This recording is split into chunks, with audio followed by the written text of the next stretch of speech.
ये है New Zealand. Pacific ocean के बिल्कुल साउथ में, ऑस्ट्रेलिया से करीबन 4000 किलोमीटर दूर, दुनिया का दूसरा सबसे पीसफुल कंट्री।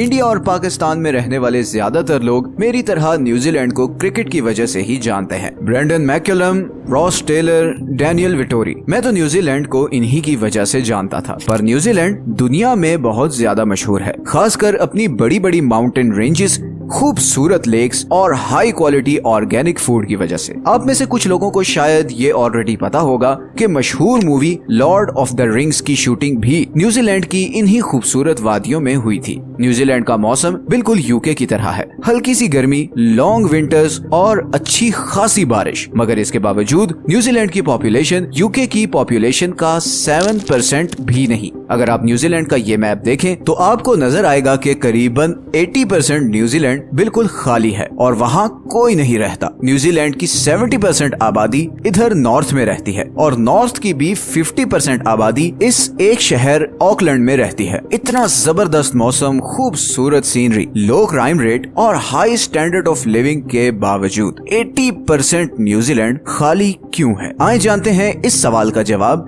सच ये है कि इस वीडियो में सबसे पहले अगर हम वर्ल्ड मैप देखें तो आप नोटिस करेंगे कि न्यूजीलैंड हमारी बाकी दुनिया से बहुत दूर है। मतलब अगर आप कराची या मुंबई से जहाज में बैठें तो ये पूरा अरेबियन सी और इंडियन ओशन को क्रॉस करके करीबन 18 से 22 घंटे की फ्लाइट के बाद ही आप न्यूजीलैंड पहुंच सकते हैं। और अब सवाल ये पैदा होता है कि इंसान दुनिया से इतनी दूर इस आइलैंड तक पहुंचा कैसे? अब यहाँ पर मल्टीपल व्यूज हैं। अगर हम न्यूजीलैंड की ऑफिशियल वेबसाइट पे जाएं तो वहाँ ये लिखा है कि आज से 1000 साल पहले लगभग 1320 से 1350 के बीच माओरी लोगों ने न्यूजीलैंड को डिस्कवर किया। माओरी पैसिफिक ओशन के इन सारे आइलैंड्स, जिन्हें पोलिनेशियन आइलैंड्स भी कहा जाता है, इन पर रहने वाले लोगों को कहा जाता था। ऑफिशियल सोर्सेज के मुताबिक माओरी 13वीं सदी के आसपास अपने ये सारे आइलैंड्स छोड़कर बड़ी बड़ी कश्तियों में बैठे और इधर न्यूजीलैंड पहुंच गए। ये लगभग वही जमाना बनता है जब मंगोल्स और चंगेज खान पूरे यूरो एशिया पर अपना कंट्रोल ले रहा था। लेकिन अब सवाल ये पैदा होता है कि ये लोग अपने पुराने आइलैंड्स छोड़कर न्यूजीलैंड आए ही क्यों? इस सवाल का खोज लगाने के लिए जब हमने रिसर्च की तो कुछ आर्टिकल से पता चला कि माओरी के अपने हिस्टोरिकल रिकॉर्ड्स में थोड़ा सा डिफरेंस है। माओरी ट्रेडिशंस के मुताबिक न्यूजीलैंड 13वीं सदी में नहीं बल्कि उससे भी 500 साल पहले अराउंड 750 एडी में कूपे नाम के एक माओरी ने डिस्कवर किया था। कूपे एक फिशरमैन था जो अपने और अपने ट्राइब के लिए मछलियां पकड़ता था। मगर फिर ऐसा होना शुरू हुआ कि जब भी वो जाल लगाता तो उसकी मछलियां उस एरिया में पाए जाने वाले ऑक्टोपस खा जाते और इन लोगों के हाथ कुछ भी न लगता।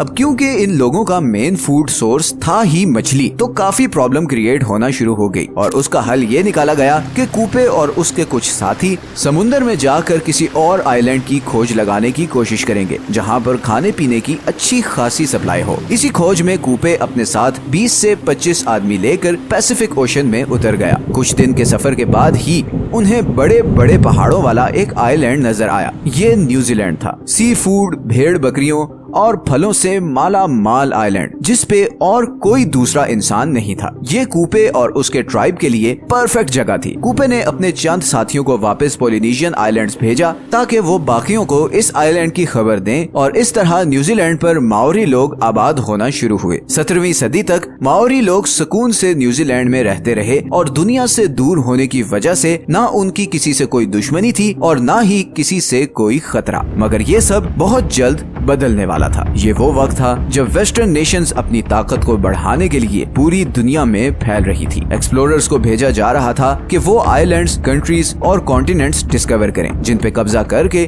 यूरोपियन कंट्रीज अपनी पावर बढ़ा सकें। इसी सिलसिले में एक Dutch explorer Abel Tasman Pacific Ocean के साउथ में किसी कॉन्टिनेंट की खोज में निकला। बिकॉज उस वक्त यूरोपियंस का ख्याल था कि इस हिस्से में कोई कॉन्टिनेंट जरूर होगा और अगर ऐसा हुआ तो वो यूरोपियन कंट्रीज के लिए बहुत सी अपॉर्चुनिटीज इंडिपेंडेंस के दरवाजे खोल देगा। 1642 में टैस्मैन ने न्यूजीलैंड को डिस्कवर किया, मगर उसने जब वहाँ उतरने की कोशिश की तो उसकी माओरी लोगों के साथ जबरदस्त खूनी लड़ाई हुई और मजबूरन उसे भागना पड़ा। फिर 1769 में एक ब्रिटिश ऑफिसर जेम्स कुक इसी कॉन्टिनेंट को ढूंढता हुआ न्यूजीलैंड आ पहुंचा। एक दफा फिर जेम्स के फौजियों और माओरी लोगों में जबरदस्त लड़ाई हुई और उसमें कई माओरी चीफ भी मारे गए। जेम्स को वापस जाना पड़ा, मगर इस बार उसने न्यूजीलैंड और इस सारे सफर का डिटेल्ड मैप बना लिया और इसी मैप के थ्रू फिर 18वीं सदी में यूरोपियंस इस आइलैंड तक पहुंचना शुरू हुए और इस बार उन्होंने माओरी लोगों के साथ बड़े स्मार्ट तरीके से डील किया। उन्हें ट्रेड और प्रॉफिट का लालच देकर ब्रिटिशर्स ने उधर अपनी नेवल पोर्ट्स बनाना शुरू की और फिर 100 साल बाद ही ब्रिटिशर्स ने न्यूजीलैंड का कंप्लीट कंट्रोल ले लिया। ब्रिटिशर्स और माओरी लोगों के दरमियान 1840 में एक ट्रीटी साइन हुई जिसे द ट्रीटी ऑफ वायतांगी कहा जाता है और इस ट्रीटी के बाद न्यूजीलैंड ऑफिशियली यूरोप और ब्रिटिश एम्पायर का हिस्सा बन गया। उस वक्त माओरी लोगों की पॉपुलेशन करीबन 2 लाख थी, लेकिन अगले 100 सालों में ये पॉपुलेशन बढ़ने के बजाय 2 लाख से कम होकर 40,000 तक पहुंच गई और उसकी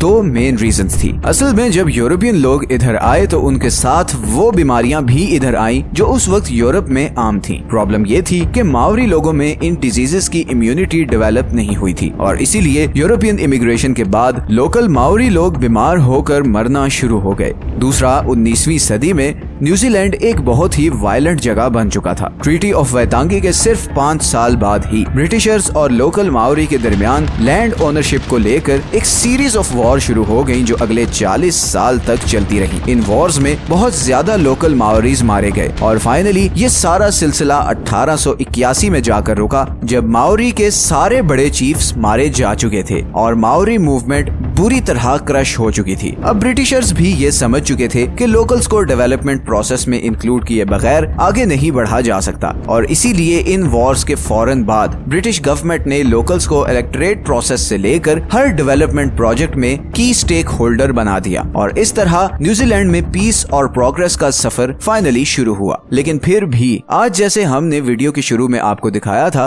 न्यूजीलैंड का इतना ज्यादा एरिया खाली क्यों है और सारे लोग इधर नॉर्दर्न आइलैंड में ही क्यों रहते हैं? असल में न्यूजीलैंड का ये सदर्न रीजन बिल्कुल खाली इसलिए है क्योंकि इस सारे एरिया पर रहना या कंस्ट्रक्शन करना नियरली इम्पॉसिबल है। न्यूजीलैंड के सदर्न पार्ट में हर तरफ माउंटेन रेंजेस हैं। इस सारे एरिया में हर तरफ ऊंचे ऊंचे पहाड़ हैं और जमीन इतनी अनइवन है कि इवन बेसिक इंफ्रास्ट्रक्चर जैसे रोड वगैरह बिल्ड करना भी ऑलमोस्ट इम्पॉसिबल है। पहाड़ों के इस तरफ ये ईस्टर्न साइड की जमीन बहुत ही खुश्क और इनफर्टाइल है जिसकी वजह से यहाँ पर इरिगेशन वगैरह भी नहीं हो सकती। इसीलिए न्यूजीलैंड की मेजॉरिटी पॉपुलेशन इधर नॉर्दर्न आइलैंड पर रहती है। पॉपुलेशन शॉर्टेज के इस मसले को हल करने के लिए न्यूजीलैंड गवर्नमेंट ने वर्ल्ड वॉर 2 के बाद इमिग्रेशन पॉलिसीज रिलैक्स की। वर्ल्ड वॉर 2 से पहले न्यूजीलैंड में नॉन वाइट लोगों की एंट्री मना थी और इसी वजह से न्यूजीलैंड की पॉपुलेशन 1950s तक स्टैग्नेंट रही और उसके बाद जब ये रिस्ट्रिक्शन खत्म हुई तो एशिया स्पेशली चाइना, फिलीपींस और इंडिया से लोग इधर आकर आबाद होना शुरू हुए एंड न्यूजीलैंड की पॉपुलेशन में फाइनली मच नीडेड बूम आना शुरू हुआ।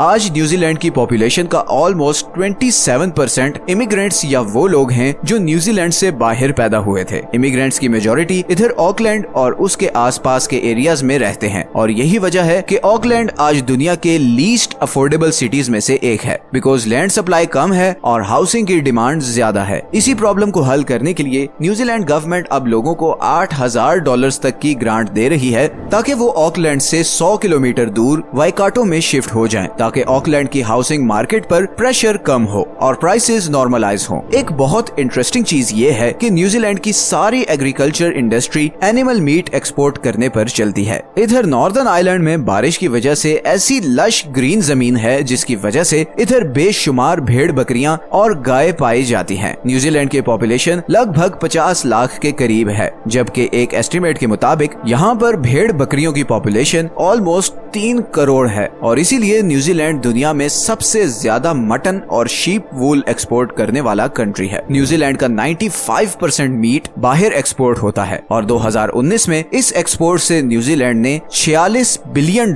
का रेवेन्यू कमाया। न्यूजीलैंड दुनिया की 50वीं बड़ी इकोनॉमी है और इस इकोनॉमी का main source of revenue agricultural export है। $46 बिलियन सिर्फ गोश्त की एक्सपोर्ट से कमाना एक अनबिलीवेबल चीज है और ये इंडिया, पाकिस्तान और बांग्लादेश के लिए एक मोटिवेशन होनी चाहिए क्योंकि ये तीनों प्राइमरीली एग्रीकल्चरल कंट्रीज हैं। अगर आपको आज की वीडियो अच्छी लगी है तो इसे लाइक और चैनल को सब्सक्राइब जरूर कर दें। ये हैं वो सारे सोर्सेज जहां से हमने इस वीडियो के लिए कंसल्ट किया है। मिलते हैं नेक्स्ट वीडियो में, अपना ख्याल रखें। अल्लाह हाफिज।